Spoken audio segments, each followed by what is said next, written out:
ಕಳೆದ ವರ್ಷ ದರ್ಶನ್ ಮತ್ತು ಗ್ಯಾಂಗ್ ರೇಣುಕಾಸ್ವಾಮಿಯ ಹತ್ಯೆ ಮಾಡಿ ಆಮೇಲೆ ಜೈಲು ಸೇರಿ ಒಂದಿಷ್ಟು ದಿನಗಳ ಕಾಲ ಜೈಲು ವಾಸವನ್ನು ಅನುಭವಿಸಿದ್ರು. ಅದಾದ ಮೇಲೆ ಜಾಮೀನಿನ ಮೇಲೆ ಹೊರಗಡೆ ಬಂದು ತಮ್ಮ ದಿನನಿತ್ಯದ ಕಾರ್ಯ ಚಟುವಟಿಕೆಯಲ್ಲಿ ಬ್ಯುಸಿ ಆಗಿದ್ರು. ಆದರೆ ಇವತ್ತು ಕಿಲ್ಲಿಂಗ್ ಸ್ಟಾರ್ ದರ್ಶನ್ ಮತ್ತು ಗ್ಯಾಂಗ್ಗೆ ಬಿಗ್ ಡೇ. ಸುಪ್ರೀಂ ಕೋರ್ಟ್ನಲ್ಲಿ ಡಿ ಗ್ಯಾಂಗ್ಗೆ ಅಗ್ನಿ ಪರೀಕ್ಷೆ. ಇವತ್ತು ಬೇಲ್ ಸಿಕ್ಕಿದೆಯಲ್ಲ, ಹೊರಗಡೆ ಇದಾರಲ್ಲ, ಇನ್ನೇನು ಅಂತಂದ್ರೆ ದರ್ಶನ್ ಸೇರಿ 7 ಜನ ಆರೋಪಿಗಳ ಬೇಲ್ ಭವಿಷ್ಯದ ವಿಚಾರಕ್ಕೆ ಸಂಬಂಧಪಟ್ಟಂತೆ ಇವತ್ತು ಭವಿಷ್ಯ ನಿರ್ಧಾರ ಆಗುತ್ತೆ.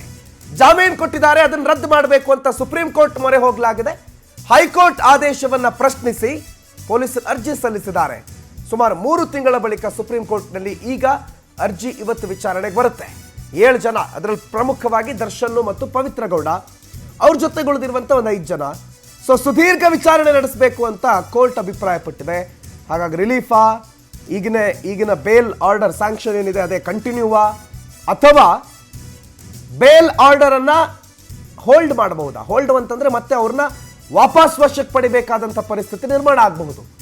ಸೊ ಬೇಲ್ ಕೊಟ್ಟಿರುವ ಕ್ರಮವನ್ನ ಪ್ರಶ್ನಿಸಿ ಮೇಲ್ಮನವಿ ಸಲ್ಲಿಕೆ ಮಾಡಲಾಗಿತ್ತು. ಸುಪ್ರೀಂ ಕೋರ್ಟ್ನಲ್ಲಿ ಈ ವಿಚಾರ ಇವತ್ತು ವಿಚಾರಣೆಗೆ ಬರುತ್ತೆ. ಇವತ್ತೇ ನಿರ್ಧಾರ ಆಗ್ಬಿಡುತ್ತಾ, ಇವತ್ತೇ ಬೇಲ್ ಕ್ಯಾನ್ಸಲ್ ಆಗ್ಬಿಡುತ್ತಾ ಹೇಳಕ್ಕಾಗಲ್ಲ. ಕಾನೂನು. ಸೊ ಕಾನೂನಿನ ಪರಿಮಿತಿಗೆ ಬಿಟ್ಟಿರೋದು, ನ್ಯಾಯಾಧೀಶರ ವಿವೇಚನೆಗೆ ಬಿಟ್ಟಿರೋದು. ಆಲ್ರೆಡಿ ಈ ಕೇಸ್ನ ಹಿಯರಿಂಗ್ ಏನು ಆಗಿಲ್ಲ, ಅಂದರೆ ಈ ಬಗ್ಗೆ ಇನ್ನೂ ವಾದ ಪ್ರತಿವಾದಗಳು ನಡೆದಿಲ್ಲ. ಸೊ ವಾದ ಪ್ರತಿವಾದ ಇವತ್ತು ಆರಂಭ ಆಗುತ್ತೆ, ವಿಚಾರಣೆ ಇವತ್ತು ಆರಂಭ ಆಗುತ್ತೆ. ಸುಪ್ರೀಂ ಕೋರ್ಟ್ನಲ್ಲಿ ಈ ಮೇಲ್ಮನವಿಯ ವಿಚಾರಣೆಯ ಮೊದಲನೇ ದಿನ ಇವತ್ತು. ಆಲ್ರೆಡಿ ಇದ್ರದ್ದು ಏನೂ ಪ್ರೊಸೀಡಿಂಗ್ ಆಗಿಲ್ಲ, ಕಳೆದ 3 ತಿಂಗಳಾಯಿತು. ಸೊ ಈಗ ಇವತ್ತಿನ ದಿನ ಇದನ್ನು ವಿಚಾರಣೆ ಮಾಡಿ ಮುಂದೂಡಲೂಬಹುದು, ಇಲ್ಲ ಅವ್ರಿಗೆ ಬೇಲ್ ಕೊಟ್ಟಿದ್ದು ಸರಿ ಅನ್ನಲೂಬಹುದು, ಇಲ್ಲ ಬೇಲ್ ಕೊಟ್ಟಿದ್ದು ತಪ್ಪು ಅನ್ನಬಹುದು. ಇನ್ನೂ ವಿಚಾರಗಳನ್ನು ತಿಳ್ಕೋಬೇಕು, ನಿಮ್ದೇನಿದೆ ಆಕ್ಷೇಪಣೆ ಏನು ಅಂತ 2 ಕಡೆಯವರು ಕೇಳಲೂಬಹುದು. ಸೊ ಇವತ್ತಿನಿಂದ ಕೋರ್ಟ್ ಪ್ರೊಸೀಡಿಂಗ್ಸ್ ಆರಂಭ ಆಗುತ್ತೆ ದರ್ಶನ್ ಅವರ ಜಾಮೀನು ರದ್ದತಿಗೆ ಕೋರಿರುವ ಪೊಲೀಸರ ಅರ್ಜಿಯಲ್ಲಿ. ವೆಂಕಟೇಶ್ ಬಗ್ಗೆ ಮಾಹಿತಿ ಕೊಡ್ತಾರೆ, ನೇರ ಸಂಪರ್ಕದಲ್ಲಿ ಜಾಯ್ನ್ ಆಗಿದ್ದಾರೆ. Good morning Venkatesh. ಸುಪ್ರೀಂ ಕೋರ್ಟ್ಗೆ ಹೋಗಿದ್ದಾರಂತೆ, ಸುಪ್ರೀಂ ಕೋರ್ಟಲ್ಲಿ ಏನಾದರೂ ಬೇಲ್ ಕ್ಯಾನ್ಸಲ್ ಆಗೋ ಸಾಧ್ಯತೆ ಇದೆಯಾ? ಇವತ್ತು ಸುಪ್ರೀಂ ಕೋರ್ಟಲ್ಲಿ ಯಾವ ವಿಚಾರ ಏನು ವಿಚಾರಣೆ ಆಗುತ್ತೆ ಅಥವಾ ಏನು ವಾದ ಪ್ರತಿವಾದ ಆಗುತ್ತೆ? ಯಾಕೆ ದರ್ಶನ್ಗೆ ಇದು ಬಹಳ ಪ್ರಮುಖ ಅಂತ ಹೇಳ್ತೀರಿ? Good morning ಪ್ರಣುತ್. ಏನಂತ ಹೇಳಿದ್ರೆ ರೇಣುಕಾಸ್ವಾಮಿ ಕೊಲೆ ಪ್ರಕರಣ ಸಂಬಂಧಪಟ್ಟಂತೆ ಹೈಕೋರ್ಟ್ 17 ಜನ ಆರೋಪಿಗಳಿಗೂ ಕೂಡ ಜಾಮೀನನ್ನು ಮಂಜೂರು ಮಾಡಿತ್ತು. ಏನು ಮಧ್ಯಂತರ ಜಾಮೀನನ್ನು ಕೊಟ್ಟಂತ ಸಂದರ್ಭದಲ್ಲಿ ಅದೇ ಒಂದು ಗ್ರೌಂಡ್ಸ್ ಅನ್ನ ಇಟ್ಕೊಂಡು ಕೂಡ ಅವರಿಗೆ ಜಾಮೀನನ್ನ ಕೇಳಿದ್ರು. ಆ ಸಂದರ್ಭದಲ್ಲಿ ಎಲ್ರಿಗೂ ಕೂಡ ಜಾಮೀನು ಮಂಜೂರಾಗಿತ್ತು.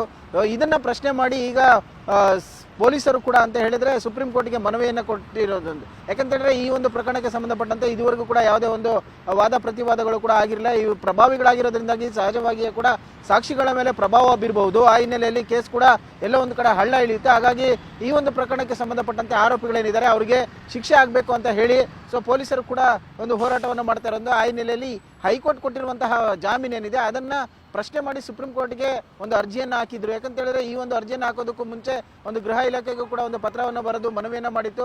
ಅದಕ್ಕೆ ಗ್ರೀನ್ ಸಿಗ್ನಲ್ ಕೊಟ್ಟ ನಂತರ ಏನು ಒಂದು ಚಾರ್ಜ್ ಶೀಟ್ ಅನ್ನು ಸಲ್ಲಿಕೆ ಮಾಡಿದ್ರು, ಅದನ್ನೆಲ್ಲವೂ ಕೂಡ ಟ್ರಾನ್ಸ್ಲೇಷನ್ ಮಾಡಿ ಸೊ ಈಗ ಇಷ್ಟು ಸುದೀರ್ಘವಾದಂತಹ ಒಂದು ಸಮಯದ ಬಳಿಕ ಈಗ ಸುಪ್ರೀಂ ಕೋರ್ಟ್ಗೆ ಅರ್ಜಿ ವಿಚಾರಣೆಗೆ ಬರ್ತಾ ಇದೆ. ಇವತ್ತೇನಾದ್ರೂ ಒಂದು ವೇಳೆ ಈ ಒಂದು ಅರ್ಜಿ ವಿಚಾರಣೆಯ ಸಂದರ್ಭದಲ್ಲಿ ಹೈಕೋರ್ಟ್ ಕೊಟ್ಟಿರುವಂತಹ ಒಂದು ಜಾಮೀನು ಏನಿದೆ ಆ ಒಂದು ಜಾಮೀನನ್ನ ಎತ್ತಿ ಹಿಡಿದಿದೆ ಆದ್ರೆ ಸೊ ಆ ಸುಪ್ರೀಂ ಪೊಲೀಸರಿಗೆ ಎಲ್ಲ ಒಂದು ಕಡೆ ಹಿನ್ನಡೆ ಆಗ್ಬೋದು.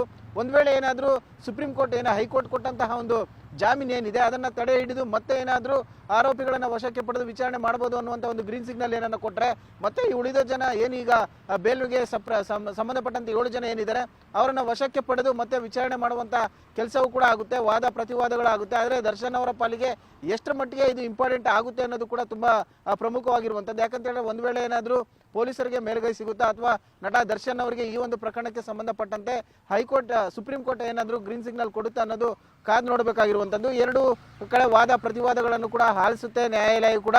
ಸೊ ಮುಂದೆ ಏನಾಗಬಹುದು ಈ ಪ್ರಕರಣ ಅನ್ನೋದು ಕೂಡ ಜನರಿಗೂ ಕೂಡ ಸಾಕಷ್ಟು ಕುತೂಹಲ ಇರುವಂತದ್ದು. ಪ್ರಣುತ್, ಮಾಹಿತಿಗೆ